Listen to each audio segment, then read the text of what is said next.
So all you have to do is ask your brain better questions. How can I finish this song? What should the bass line be? You ask the song itself, like, what do you want to talk about here? You know, what is this song supposed to grow up and be? And honestly, the answers come. That's the coolest thing, because you're not criticizing yourself, you're not getting on your own case about it, you're not feeling bad, you're not feeling unworthy, you're not laughing so much that you feel like all your teachers are laughing at you or something. You're not feeling intimidated, you're just letting yourself play and experiment. And the right thing emerges if you're asking the right questions to see which part you need. One time I was at a party and it was really boring. And this guy was standing there, he was trying to be cool, I guess, you know. He said, I really hate people that are wrapped too tight. I was like, wrapped too tight? That's a good title, you know. So I just snuck away and got a napkin and wrote down wrapped too tight and stuck it in my pocket.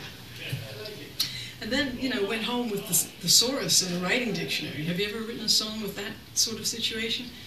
When I took that lyric class with Pat, I thought, writing dictionary, you know, rhyming dictionary, thesaurus, come on, you know, you should be able to use your own brain and your own creativity to come up with stuff. But honestly, I always had songs that had a word or two missing, sometimes for years. And it's so cool to be able to use those books and go, specifically, this is how I'm feeling right now, this belongs right there. I need a two-syllable word, I need a three-syllable word, it has to rhyme here, it has to, you know.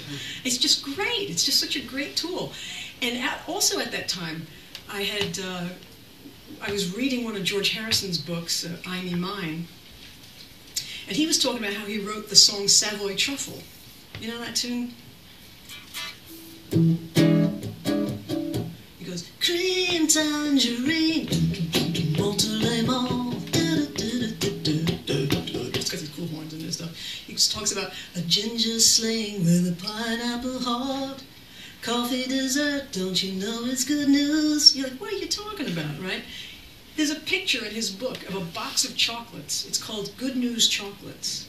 And they were Eric Clapton's favorites. And his whole thing was, Eric, you're eating too many damn chocolates, you're going to lose all your teeth, you know, you're going to need fillings and all your teeth pulled out. So his whole chorus was, you'll have to have them all pulled out after the Savoy Truffle, because Savoy Truffle was his favorite one. And in that box of candies, besides Savoy Truffle, were cream tangerines and Monterey Malts and ginger slings and pineapple hearts. They were all names of candies. I went, whoa. If he could write such a cool tune from a silly box of chocolates, imagine what I could do with a rhyming dictionary and a thesaurus. You know, like the entire English language is right here. Whoa, you know, and you have no excuse now, you know. You know, it's just so cool.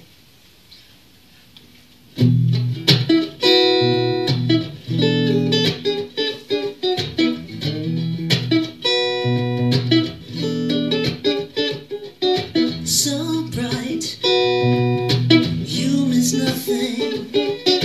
Bend your mind to freeze the way. Proud jailer, your love proved hearts in a jam. Proud jailer, you've never known who I am. Dream eater, don't listen. Hear what you think I say. You lone stranger, your compassion's dry as dust. Lone stranger, juiceless, dry as dust. You're wrapped too tight, in need of release.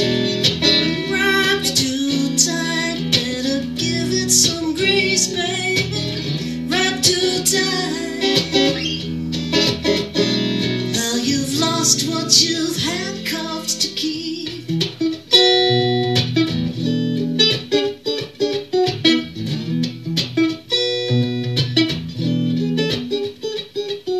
Just a little sampling of Wrapped Too Tight. That's another one of those things where it's like a chord. If I see a video of myself playing that tune, looks like I'm just doing this. But I'm actually going just... You see the 2 and 4 thing happening. It's like, look, I'm only strumming to the 2nd string at that point to emphasize that little melody reality on top of that. And, you know, little things like that come to mind. If you can dream it, you can find a way to play it. That's the cool thing about it. And if you can't play it yet, you'll learn how to play it. Like, you know, we all know most of our heroes didn't take lessons. They didn't come to Berkeley. They didn't learn music the way we're all graciously being able to learn music, having everything handed to you in 4 years, you know. They didn't learn the way I learned. Even Bonnie Raitt and Phil Collins said to me they wish they could have come to a school like this. But the Beatles especially were, you know, they'd ride on a bus for 3 bus rides to get across town just to visit the guy who's a friend of a friend to learn how to play B7. You know, they'd go to the kid's house and the guy would go, oh, B7, yeah, it just plays like this. Thank you. And then they'd go back home and they'd write a tune with B7 so that they'd remember how to play that chord. That's how they were learning things. And there was very little information each step of the way. And Paul was trying to write some songs on piano. And when he got to Martha, My Dear, that's when everybody started kind of ganging up on him. They said, you'll never learn how to sing and play that one at the same time. But he did. He just worked it out until he learned it. And you build and make new synapses in your brain. That's a cool thing. Do you know how your brain works biologically? I love this. One of my students told me this. He studied biology deeply. Every time you learn a new motor skill and you want to sing and play something at the same time, or you even just try to learn how to play it because it's difficult, or like riding a bicycle or learning a new concept, anything new that you're trying to learn, your brain releases a chemical to create a new groove in your head. So if you've ever seen a picture of a brain, it's got all these little crevices and all those little, looks like little roads and stuff. A picture of a brain. Have you ever seen a picture of a human brain or even a calf's brain? Every time your brain learns something new, it makes a new one of those grooves. You don't get it yet. You're not able to physically do it yet. You're not competent at it yet until that groove is deep enough. As soon as you've done it, however X amount of times it takes for your brain to make that synapse, to make that connection, to literally like make that MIDI connection from this from this side of your brain to that finger, right? You know, that's what you're waiting for, and that's what the repetition is great for.